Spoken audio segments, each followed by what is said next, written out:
کشف اور الہام اور القاء یہ بھی ایک طریقہ ہے حدیثوں کے پرکھنے کا، اور اصل فیصلہ کشف اور القاء ہی کا ہوگا، سندوں کا کوئی فیصلہ مانا اور معتبر نہیں مانا جائے گا۔ کیا یہ محدثین کے سنہری کارناموں کو مضحکہ نہیں بنانا ہے؟ کیا ان کا تمسخر اور ان کا مذاق نہیں اڑانا ہے؟ اور میں کہتا ہوں کہ اگر دین اسلام سے اور احادیث سے سندوں کو حذف کر دیا جائے تو پھر دنیا کے اندر اسلام بھی محفوظ نہیں رہے گا اور حدیث بھی محفوظ نہیں رہے گی۔ لوگ اپنی مرضی سے جو چاہیں گے بیان کرتے پھریں گے، اور یہی صوفیوں نے چاہا کہ سندوں سے لوگوں کی نظروں کو ہٹا لیا جائے۔ چنانچہ آج بھی ملانے کہتے ہیں ارے تم کو کیا حدیثوں کی گردانے کرتے پھرتے ہو، چند ورق کی حدیثیں پڑھ لیے تو اپنے آپ کو علامہ سب سمجھتے ہو، اور ہم تمہیں بتاتے ہیں حدیث کی فقاہت کیا ہے، حدیث کی سمجھدانی کیا ہے۔ اور کسی نے کچھ درایت اور سقایا پتہ نہیں کیا کیا نام نکالے۔ المہم اس طرح سے میرے عزیز حدیثوں کی سندوں کو القاء اور کشف اور ان تمام سب چیزوں کے اوپر غلبہ دیا گیا۔ میں آپ کو بتاؤں، چنانچہ میرے سامنے اور موجودہ دور میں نمونہ میں آپ کو بتلاؤں کہ کس طرح سے متنفر کیا گیا ہے امت کو سندوں اور محدثین کی خدمات سے۔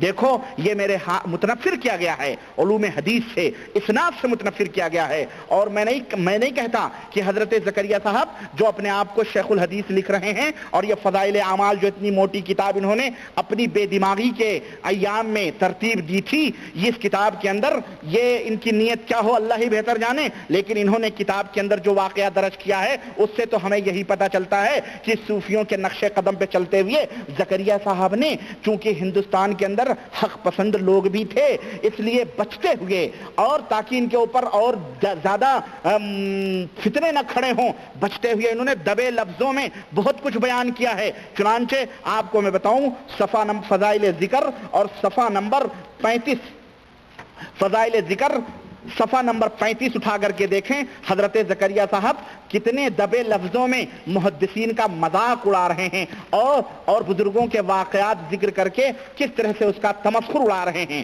کہتے ہیں عبدالعزیز دباغ جو تھے، شیخ عبدالعزیز دباغ، یہ دیکھیں صفحہ نمبر 35 کے اندر کہتے ہیں شیخ عبدالعزیز دباغ رحمت اللہ علیہ ابھی قریب ہی زمانے میں ایک بزرگ گزرے ہیں جو بالکل امی تھے۔ امی کس کو کہتے ہیں؟ ان پڑھ۔ ابھی گزرا ہے نا کہ مرید کو جو صوفی ہو اسے نہ پڑھنا چاہیے نہ لکھنا چاہیے، ہے نا۔ ابھی بزرگوں کا، ان کے صوفیوں کے مہنتوں کا، سادھوؤں اور سنتوں کا اور بڑے بڑے لیڈروں کا بھی فیصلہ گزرا ہے، کیا ہو وہ دور رہے۔ اسی طرح سے عبدالعزیز دباغ جو ہے امی تھے، امی مطلب ان پڑھ تھے، جاہل تھے، ہاں۔ مگر قرآن شریف کی آیت سنیں، حدیث قدسی، حدیث نبوی اور موضوع حدیث کو علیحدہ بتا دیتے تھے اور کہتے تھے کہ متکلم کی زبان سے جب لفظ نکلتے ہیں تو ان الفاظ کے نور سے معلوم ہو جاتا ہے کہ کس کا کلام ہے، کہ اللہ پاک کے کلام کا نور علیحدہ ہے اور حضور صلی اللہ علیہ وسلم کے کلام کا نور دوسرا ہے، اور دوسرے کلاموں میں دونوں نور نہیں ہوتے۔ یہی ہے کشف۔ یہ کیا ہے؟ سند کے اوپر غلبہ دے رہے ہیں حضرت محدث صاحب۔ اب یہ عبدالعزیز دباغ کون ہے نا یار؟ اچانک میرے ذہن میں بات آئی، اتفاق سے وہ کتاب بھی میرے پاس موجود ہے، عبدالعزیز دباغ۔ میں نے نشان لگائے ہوں گے، میں آپ کو بتاؤں، ایک سیکنڈ میں آپ کا لوں گا، اللہ یا اللہ میری مدد فرما۔ عبدالعزیز دباغ جو ہے نا، کہاں ہیں؟ میں نے لگایا ہے،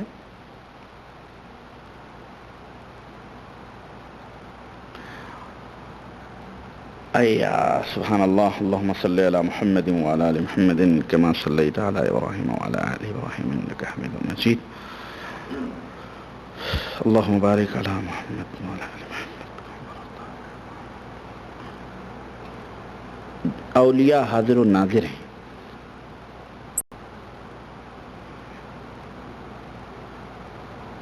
ایک دیکھیں، ہم نے آپ کو وہ واقعہ بتایا ہے بہرحال، لیکن پھر بھی میں آپ کو ایک جلد نمبر 1 صفحہ نمبر 119،